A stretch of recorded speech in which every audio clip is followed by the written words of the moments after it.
The COYGIG Pod on OTB Sports, in association with Cadbury. A player and a half deserves a glass and a half of support. Lily Ard scores one of the most important goals they have ever scored. What a moment for the Republic of Ireland.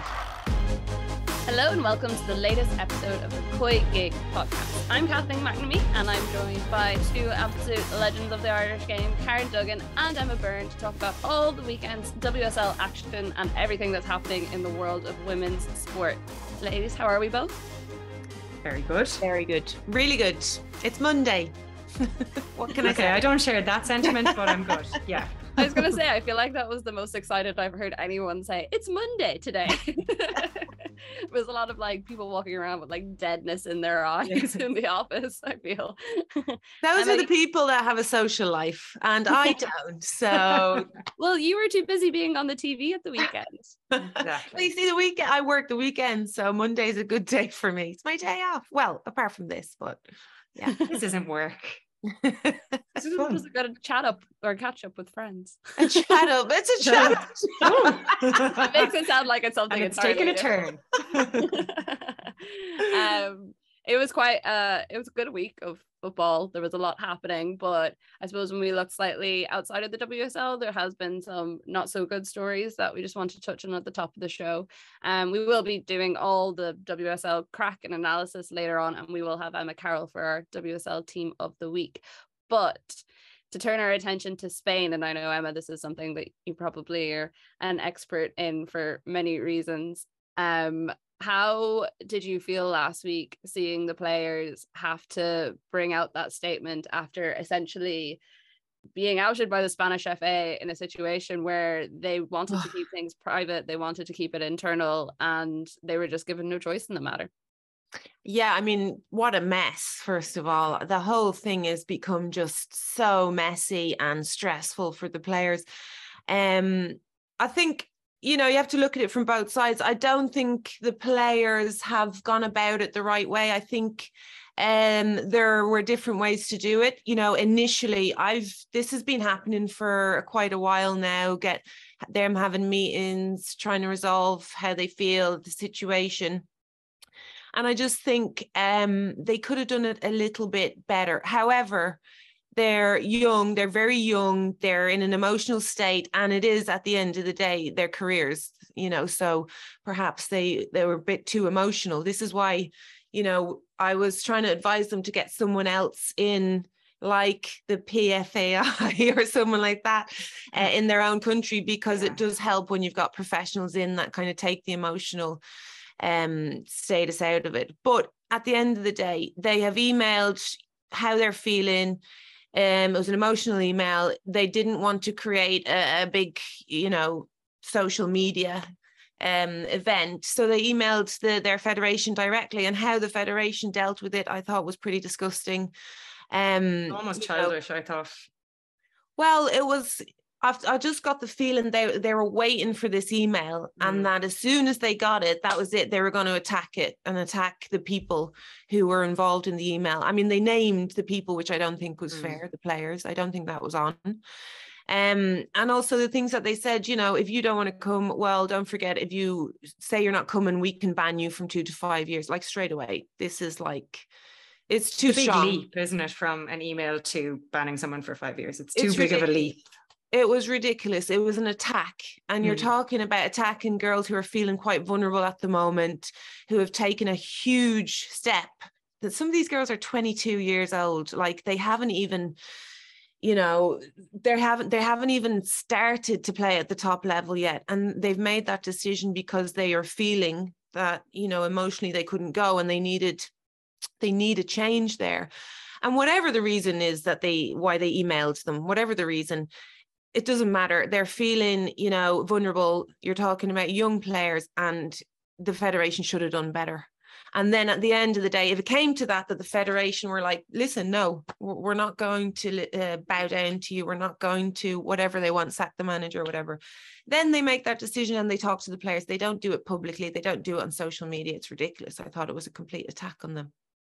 I was kind of curious about what it was the players wanted from it, because they said publicly afterwards that it wasn't that they wanted the manager sacked, even though that seemed to be one of the things that was going around the most, and what the implication seemed to be. If you don't like the atmosphere in the dressing room, you don't like the way you're being trained, you don't like team selections, the only you're way saying it without saying it. I mean, this was my whole thing right from the beginning. When I heard that they were going to, there was action going to be taken, whatever it was, minute or major, I was like, but what exactly do you want, first of all? What do you want from this?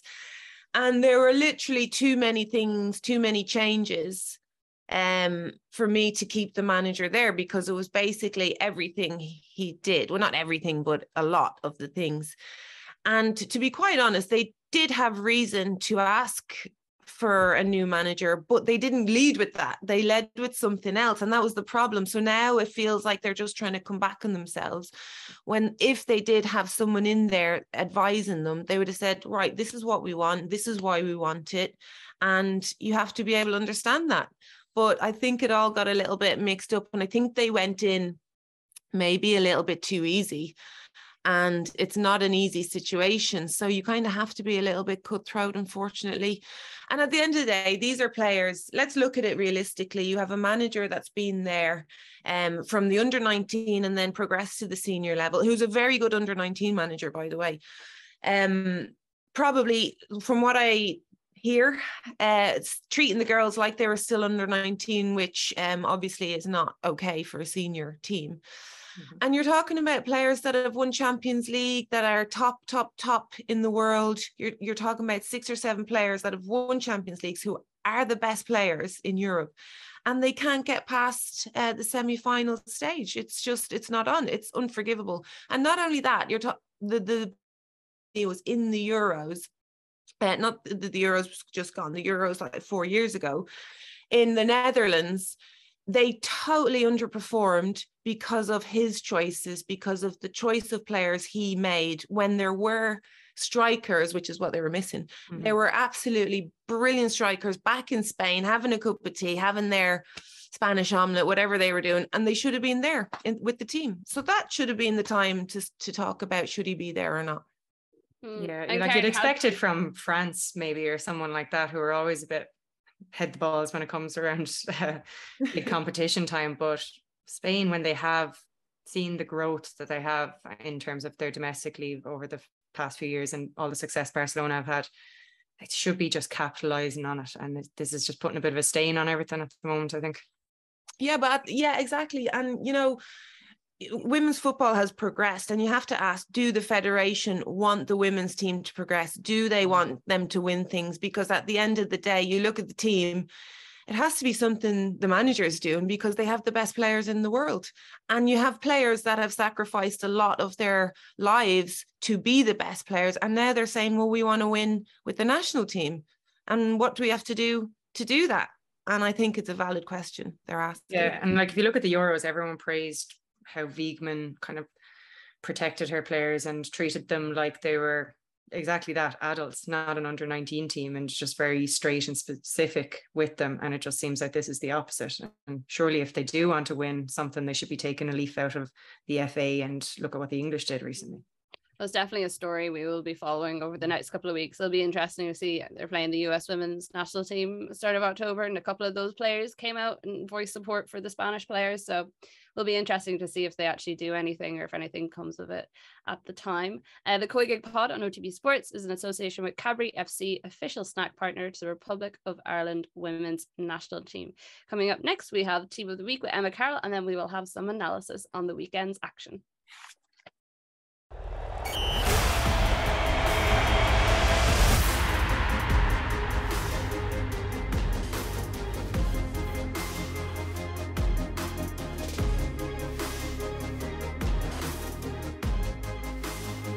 And we are here now with Emma Carroll, who has done another lovely Team of the Week for us. Emma, how did you find constructing your team this weekend? It was a lot tougher with all the overlapping kickoffs, I won't lie. I had like laptop, iPad, phone all at once at one stage just to try to get some of them in. But yeah, Sunday was a difficult one. It was a busy one, but we got there.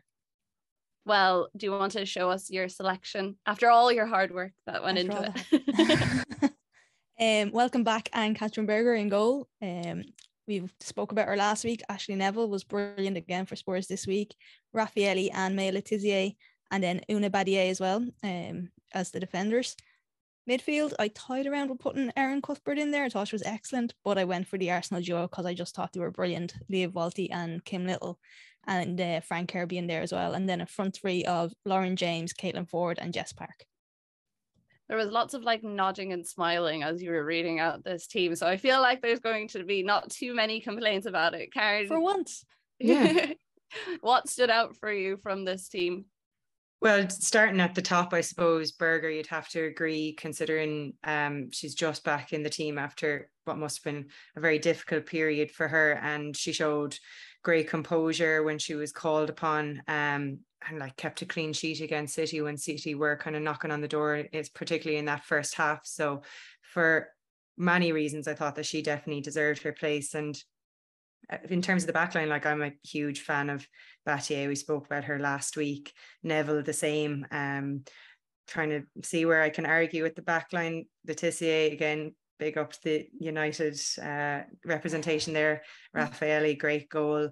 I suppose the only a bit more Everton representation, because we're not used to praising them. So I think that their centre back, she was taking the set pieces, wasn't she? So she set up one. And I also thought Bjorn in midfield was very, very good for them. So possibly in for Walty, but I do agree, Little and Walty, the way that they just were able to create space and get out of tight spaces, it completely just nullified Spurs' usual aggression and press. And once that was gone, Spurs kind of lacked a lot, apart from Neville, who was her usual boisterous, high energy self. I thought Neville was brilliant. I thought, on what was a really hard day. And then I think in the last 20 minutes, she went up right wing, and that's when Spurs started to become a threat as well. So I thought in the two positions that she played on Saturday, she was brilliant. So yeah, I thought she definitely deserved her place in the team this week. It's interesting, Karen, you mentioned Bjorn, because that was one of the players I had as well that I probably would have added in. I didn't necessarily disagree with Whitey, but I just thought that like her assist for the second goal, like the pass was absolutely great, the vision was great, she was like up and down the pitch the whole time, breaking up play, working hard. I suppose, and like you said, with a team like Everton, we don't normally pick out players where we're like, oh wow, they actually played really well. And I mean, it made me excited to see a bit more of Everton this season. I don't know if they'll be able to replicate it all season, but some really young, exciting players. I've never seen anyone bully Millie Bright. She's an absolute beast back there. She's beasted the Euros. It's the first time I've ever seen anyone match her physically and some. Bunny Shaw absolutely destroyed them. And Kadesha Buchanan, who I would have considered quite a strong centre back. She looked like featherweight compared to Bunny Shaw. And then as you speak about Erin Cuthbert, she did an amazing job in a holding midfield position. She's not a deep midfield player. She's an attacking player. So she did an awesome job. But just bringing back to Bunny Shaw, she absolutely flattened her. I actually text Erin Cuthbert after the game and I was like, I'm so happy to see you walking around the place after that. So yeah, I might have put Bunny in there because she was just pure entertainment for me, but otherwise, yeah, really agree with that team. And it's great to see Berger back, absolutely brilliant, and she makes a big difference in there, absolutely. Yeah, and we were waiting for James, I think, to kick into life, and that seemed to kind of happen at glimpses. She was just kind of gliding past players. She didn't even look like she was in fourth gear, and she was just especially doing it with ease. Second half. Yeah, it just looked so easy. I was nearly shouting from the sideline, get in on her. Yeah, you want Shaw putting the tackle on her. Well, I was going to ask you about that, Emma, because like last week you said you hadn't seen enough from her yet, or she was still like needed to increase her physicality. She needed to get that regular game time. Was that a game where you were like, okay, see more I mean, she was so impressive, and to see her live as well kind of changed my opinion about it, because you could see the work rate she was doing. The only thing is, I don't think that City challenged her enough defensively, and in that position that they play, she has to get back and defend. And Leila Ouahabi didn't get up the line enough for me to challenge her in that respect. But apart from that, she was brilliant. She was great on the ball, great decision making. Yeah, and it's just a rare one to have Miedema score 2 goals and for her strike partner to be the one who got the nod on Team of the Week. Yeah, I don't think Caitlin Ford gets enough credit. I think we talk about Blackstenias all the time, Miedema, even Katie McCabe, and her work rate is just unbelievable. I thought she was the one that was the danger and creating everything for Arsenal. I think one of the goals came from her as well, working down that left-hand side. I just thought she's feisty as well, which we love as well. Yeah, there was that tackle. She probably was lucky to not get a red for that late tackle. It was a bit of a retaliation, I think, for the one that went on Miedema just beforehand. But yeah, I thought she was brilliant to watch. And yeah, she doesn't get enough credit, so I just thought her game against Spurs was probably one of the players' of matches, really, with Kim Little probably. We've had Letizia in the last 2 weeks. Being announced as her England squad this week. Do we think she has played away in? Yeah, for sure. 100%. Yeah, I have to think so. Yeah, I was like, there's definite nods from all around the room on that. Yeah, I mean, the 2 goals certainly put her up there, didn't they? At the start of the week, everyone's talking about her for those 2 goals. She didn't have much to do against Redden apart from that. You wouldn't really seen her say she touched the ball maybe 15 times in the whole game. But she's definitely showed just her fitness levels as well. She just looks incredibly fit at the moment, and she's very much ready to get passing as well. We talk about Williamson and Bright's crossfield passing, but she made a few over the weekend as well, and they were just spot on. She's already completed the most passes of any player in the WSL this season. Fun little stat for you there. Beekman was always obviously looking at the stats and thought, better bring her in. Well, thank you so much, Emma. We can't wait for your next Team of the Week. Thank you.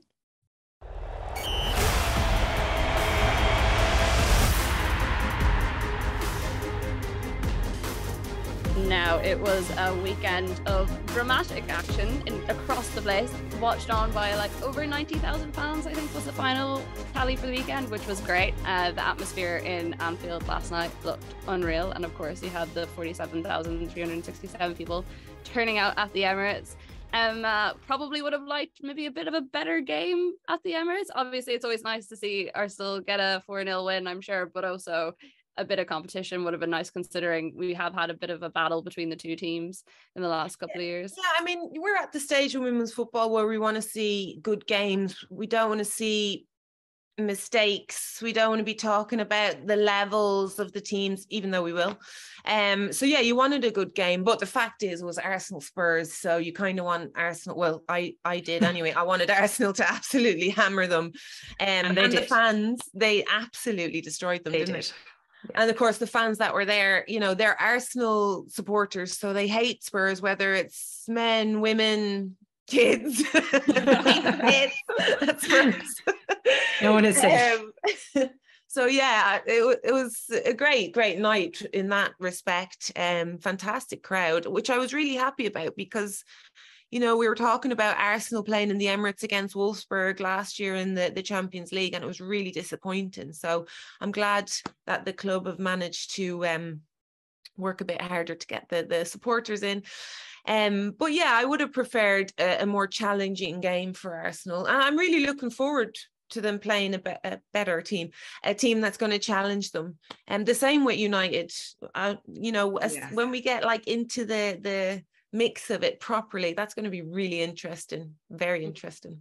I think they probably expected more of a battle as well. I think that's why Ford probably came in for Blackstenius, and they were high energy stuff, and it really worked. But I just thought that Spurs just didn't lay a finger on them at all. I was going to ask what you thought of their plan, because it seemed like even in defense they didn't really know what they were doing. Sometimes they had a back 3, sometimes they had a back 4, sometimes it was back 5, sometimes everyone was just back there for no reason at all, and they weren't pressing Arsenal at all. I think Rianne Skinner was trying to do a bit of an Emma Hayes. Like she was kind of trying to confuse the Arsenal attack, but I mean, it didn't work. And when you're playing against a team like Arsenal in the Emirates, and you're Spurs, for me, it's all about getting tight, letting them know you're there. Yeah, frustrate them, slow it down. And they exactly. They need to be in their faces. And I think it was nearly too tactical when just go down, get back to the basics. Do not give them time, particularly in midfield. And Walty and Kim Little had so much time in there to just like popping the ball off like with ease, with so much time. So, yeah, and they tried to change it a little bit throughout the game. But at the end of the day, it was through mistakes and basic errors that you kind of have to go back to and get them fixed before you start talking about anything else. But we'll give Arsenal credit, like the intensity that they started the game. I mean, before they even got the 5th minute goal, they could have had a couple. They just hit the ground running. Oh, yeah, no, at the Emirates as well. You don't want to play Arsenal at the Emirates. You just don't want to do it because they're just well up for it. They're hyped up, and you certainly don't want to be Spurs playing them at the Emirates, to be honest.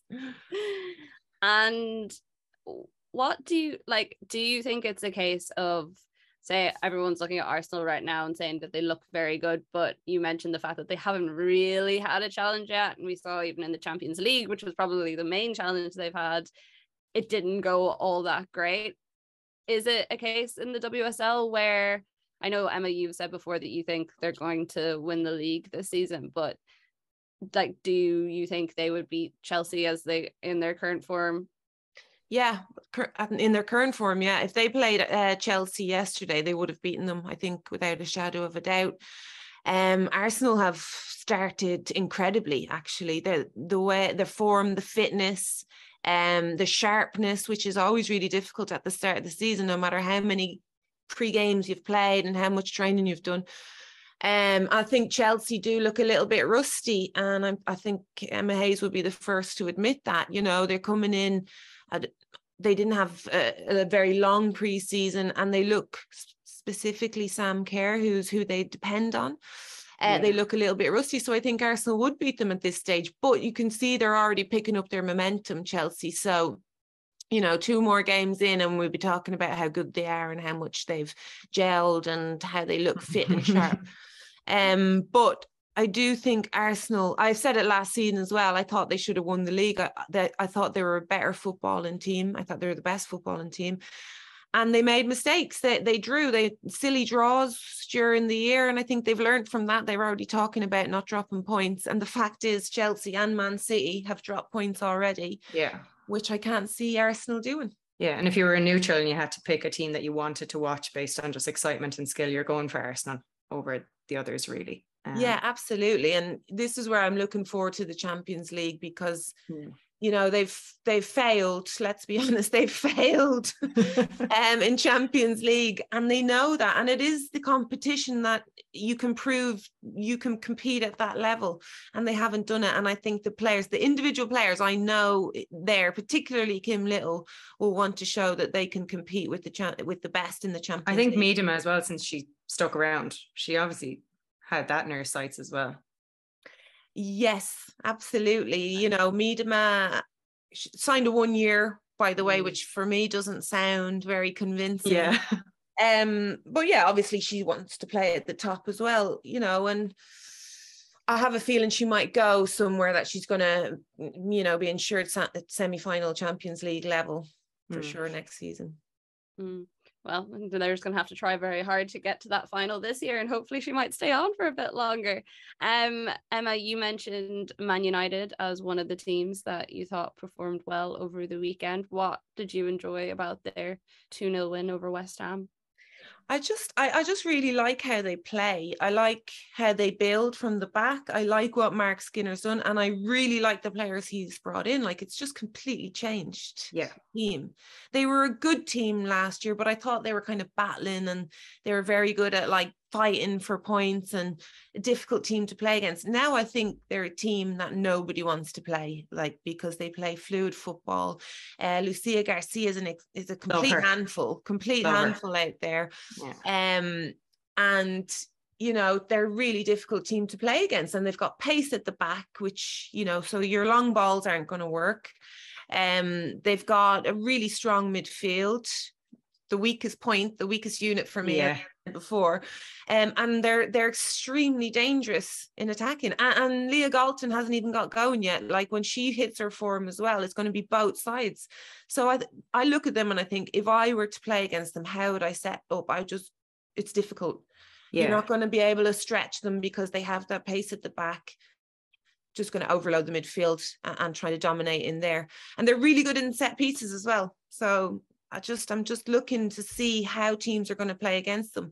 And I'm really looking forward to see how Emma Hayes, because, you know, she's the master, the tactical master as far as I'm concerned. So I'm just wondering how she's going to do it in her system. Very interesting. But like, as well, for Skinner, he was really happy with how they controlled the game. We were talking about signings and depth. They were the things he lacked last season, and they had Leon and Paris to come off the bench and change things up as well. So not bad options there. So Man United probably have a little bit more versatility as well as strength than they did last year. Like, last year, I felt like they were very much a counter-attacking direct team, but I think they control the ball a little bit better now. Now, like you say, again, maybe they haven't been challenged all that much. I mean, West Ham had very little possession. We give credit to Man United for that, but in terms of shots, it was like definitely double in United's favour in that game. Well, it's just like you say, the counter-attack, I think they will go back to that. They'll revert back to that when they come up against a better team, because, as we said, I don't think they can play through the middle with their two midfielders. And no disrespect to them, they're decent players, but the league has got incredible midfielders in it at the moment, and I think United will try and bypass that. Yeah, I think they would, like, someone on the commentary was saying it was the first game they've won in London in like 7 games, and they could be like prone to tripping up against the likes of West Ham. So hopefully they've kind of gotten that out of their system, and it will just be seeing how they compete with those top teams now. I think they see themselves at that level. And I think as well, like, going into this season, a lot of people were talking about how they were going to be super reliant on, say, Toon and Russo to get goals, but already we're seeing that isn't the case. You know, like Garcia and Bundle getting their goals at the weekend is the prime example of how different this United team is to the one last year. Garcia in particular, like, I watched her quite a bit in pre-season, just in various different matches, and I was so excited to see her play in the WSL, and she's just lived up to that completely for me since. And I think could, especially with whenever she pairs up with Vadier, I just feel like that could be a really, really exciting partnership, and something that's going to be really dangerous for the rest of the league. Mm-hmm. Yeah, and it's interesting. She's such a nice girl, you know, really down to earth, and she just wants to improve, so that's going to help her even more. But when I watched Lucia Garcia play for the national team and for Bilbao, she was like a kind of like a headless chicken. She was quite quick, she's okay with the ball of her feet, but like would run into a brick wall if she didn't look up, type of thing. She's completely changed in the space of a year. It's such an improvement for her. She's looking up, she understands the game, she's bringing other players into play, she's finding really good positions.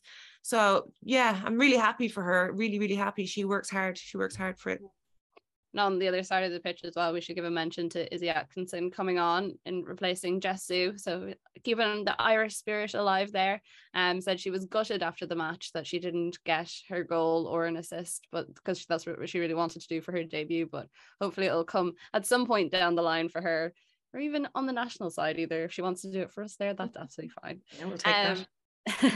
Chelsea Man City was kind of billed as the game of the weekend. Wasn't the prettiest match by any accounts for large parts of it.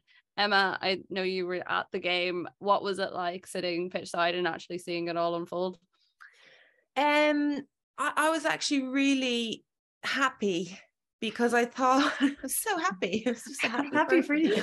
I was really happy to see City play better football. I was really worried about them, sleepless nights, worried about them after last weekend, because they just looked completely lost. They looked like they didn't know what they were doing. They looked like they'd no game plan. And yesterday was different. They controlled the game in the first half. As we spoke about earlier, Bunny Shaw was incredible.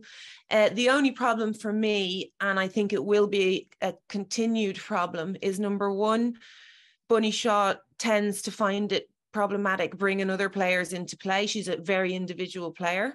And at this level, that's going to be really difficult. And number two, I think they rely too much on Lauren Hemp and Chloe Kelly, who, don't forget, are very, very young. They're not the complete players yet. I'm probably going to get absolutely destroyed for saying that, but they're not. They're very young. They still need coaching. And unfortunately, I think they're being depended on too much. But Chelsea were very, very good in the second half. And again, that's Emma Hayes just switching something in midfield, just changing Jess Fleming to make sure she drops back and marks Dana Castellanos. And it just changed the game a little bit. Chelsea were finding the spaces in between the lines as the City midfield started to slow down a bit, get a little bit tired. And that's exactly what Chelsea are very good at. It's like they can smell the blood. And as soon as the City midfielders particularly started to get a little bit tired, that's when Chelsea turned the screw a little bit and got on top of the game and got their 2 goals. The City midfield that's still playing a centre-back. Yes, but I thought she had a great game, though. Yeah. I thought she had a great game. And again, I was happy for her because it's difficult. You're in a new country, you can't speak the language, which I'm helping with, by the way. I'm trying to teach her English, God help her. No swear words. Can't speak the language. The pace of the game yesterday was very, very quick, but I thought she did really, really well. She's feeling it today, by the way.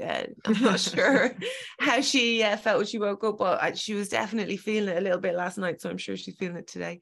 But I would back you up on those points. Like you say, the 2 girls, Kelly and Hemp, they're stars at the Euros, but they're still kids. They're very much plying their trade and they need leaders around them. I did think that City were much improved, but they're still going to need help. And I thought that the likes of Kirby and James were brought into the game better by the people around them than Kelly and Hemp were. They were kind of feeding off moments that they created for themselves, Hemp in particular. Yeah, and that's the story with City, isn't it? I mean, they just depended on them for their goals last season, and they don't need to do it this time. They don't need to. They've got a good midfield. They've got good other forwards with Buddy Shaw. The problem for me is the defensive mistakes. I mean, they just have to cut them out. They're not good. It's not good enough. You can't afford to do it. And players, experienced players, making these mistakes. And you shouldn't be talking about individual errors with a team like City. I think there was, I agree with what you were saying, Emma, and that they didn't look half as shambolic is probably the right word in the last game, that they looked a lot more together, but I just still can't see where the City team are going to end up. Like, I still see them stumbling over some of the lesser teams that they probably should beat. And I don't know, would it be totally out there to think that they probably wouldn't finish top 3 and maybe even middle of the table if they keep going the way they are? If you asked me this last week, I would have said I totally agree with you. Like, it's very worrying. But having seen them play yesterday in real life, I think they've already turned a little corner, and I think they're only going to get better.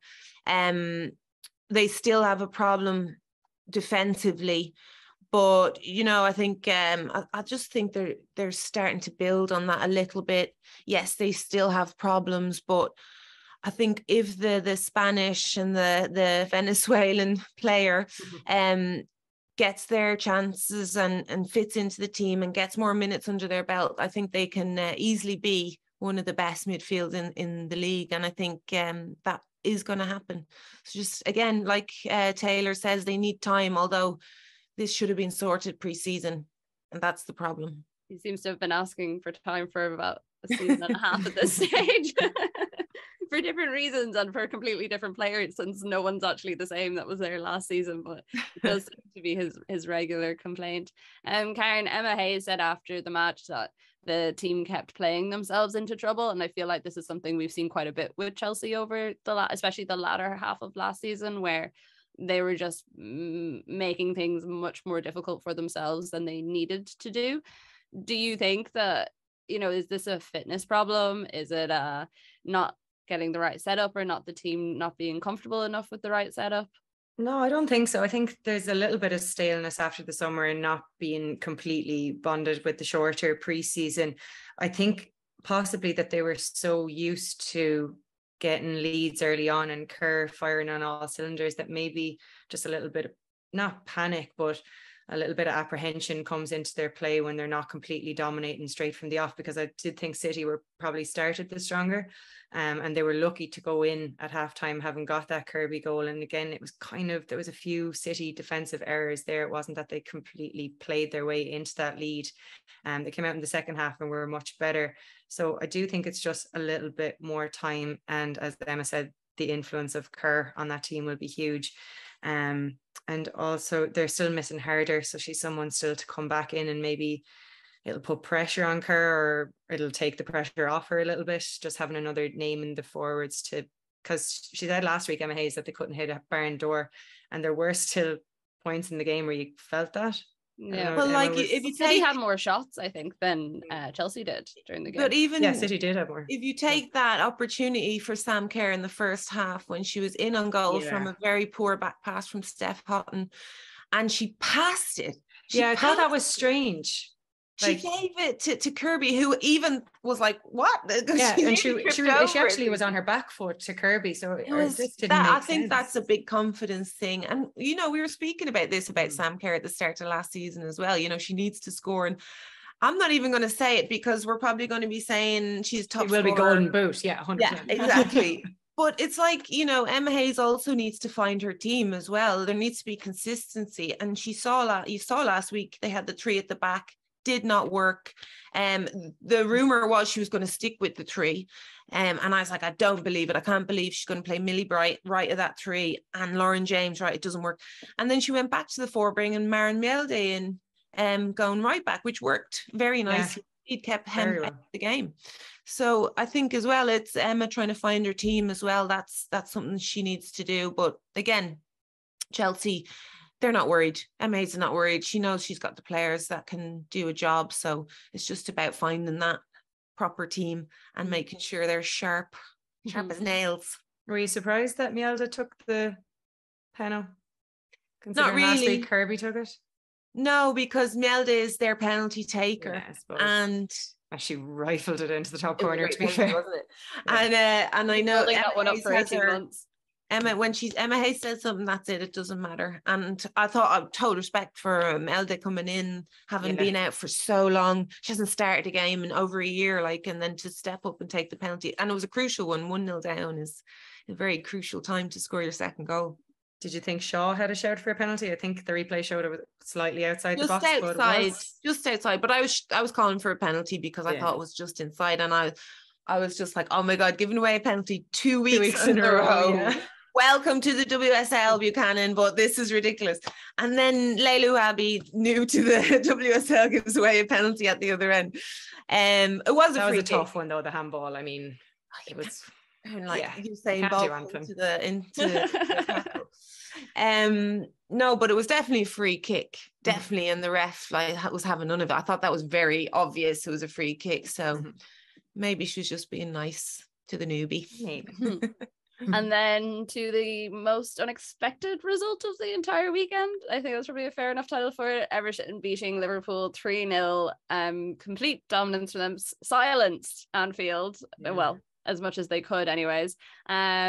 What were you thinking watching this match, Karen? I think I spent most of the first half with just my jaw open a little bit, being like, is this Everton? Have they been replaced by someone? Because I was shocked as well, because they looked fluid and they looked like they had a structure and an approach, and they moved the ball really quickly, whereas every game I watched last season of them, I didn't know what to expect. There were flashes.